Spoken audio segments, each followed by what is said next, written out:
Next, we're going to learn about what are called CSS pseudo-classes.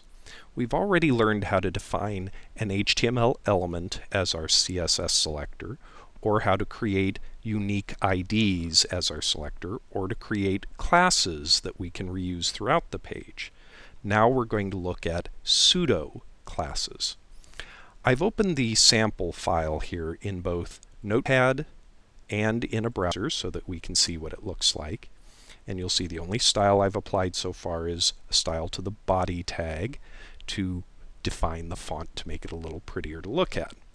Now let me explain why we use CSS pseudo-classes instead of maybe a generic anchor tag formatting. So right over here we have several links in this document, and you'll notice that all the links are blue with underlines. They all look the same. Unless I click one of these links and come back from that page, now this link looks purple, this link looks blue because it's visited as opposed to a fresh link. And there's actually a third color here, and that is if we click down and hold but don't release, that link is active. I haven't quite finished clicking on it yet, so I haven't gone there, but it's the active link, and that's red. So in the default format for the page, every link tag can actually have multiple colors. Now if I come over here into the CSS and I say, well, I don't like those old school colors, I'm going to define my own colors, and I decide to apply a style to the anchor tag, so I use the A tag as my selector. If I now apply a color, and let's say a nice light green color to make it unique, different from anything that it normally is. Save that page and refresh. Wait a minute, my visited link is also green. My fresh link is green, and I'm going to click and hold down. It's an active link now and still green. Everything is green. So the problem with using just this as my selector is that if I use just the A element, it applies to all A elements under all conditions. That's where pseudo-classes come in. They are predefined styles or classes that can be applied to tags or elements conditionally. They're conditional formatting, if you will. So we're not going to use color on the A tag here because that just is universal to all of them. One thing we might want to do universally to all A tags, though, is remove the text decoration by turning it to none.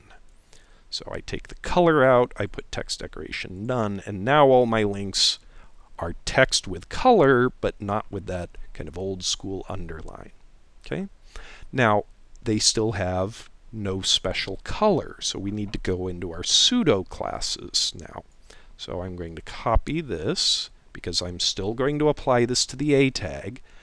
It's going to be different though. I'm not going to do text decoration for one, and instead of doing a traditional class, which starts with a dot and then naming the class whatever you want to call it, instead of having user-defined names and starting with a dot, a pseudo class starts with a colon, always a colon, and it's a specified name in CSS. You can't make these up. You have to use the predefined names. First one I'm going to introduce is link. Link is the fresh, unvisited link. And I'm going to change the color to that hexadecimal code of a light green. So if I do that and I come over here, now my links that are fresh, unvisited, are green. My visited are still the default purple. Still no underlines in any of them. So first I start with the tag, then I do the pseudo class indicator, which is the colon, and then I have to use the predefined name of the pseudo class, the anchor tag when it is a fresh link. So let's do a couple more of these. So we've got the A tag when it's a fresh link. Well, what about when it's visited. So instead of being green, the same color though, let's turn it to a shade of blue. Save the page, refresh. Now my visited links are blue, my fresh links are green. And if you'll recall, I mentioned that you could also have, there was that red color, right? That was called the active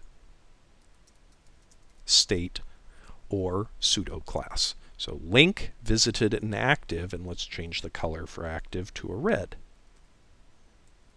Save it, refresh. Now I'll only see the active when I come and click on it and hold down. I'm not letting go, I'm just holding down. So green is a fresh link, blue I've defined to be a visited link, and if I click and hold, I get the red of a active link. Now there's actually a fourth pseudo-class that we can apply to anchor tags that's very fun. So I'm going to put in a fourth one here, and its predefined name is hover. Hover is when you mouse over a link, a tag, and I'm going to change my text to white. But wait, you say, if my text goes white, I won't be able to see it because the background is also white. Well, why don't we then change the background hyphen color, spell it right, to be something other than white. And I'm going to go to that green that I'm using for the regular links. So now, save and refresh. Blue is my visited, green is my fresh link. If I mouse over a link, I get that white text with a green background on any of them. And that's important. In order to get the hover to work properly, we have to have the hover defined after link and visited. Because notice here, if I go over it, it's white text with a green background. If I activate it by clicking down, it's red text, but I'm still hovering over it, so I still have that background color. The order is important, otherwise these colors would override the color in the hover. And since I don't want to have red text with a green background when I click on it, when I hold down on it, I'm going to come here to my active state and say, change the background color to transparent. Save, refresh, and now hover and active. So the order of these is pretty imperative. You always start with link and visited, then define hover as your next pseudo-class and active as the last pseudo-class. All pseudo-classes start with the semicolon, and they all have predefined names. So these are some examples of pseudo-classes as applied to the A tag. There are pseudo-classes that exist for other elements as well, or that are universal for all elements. But these are some fun ones to play with. So that's our lesson on pseudo-classes.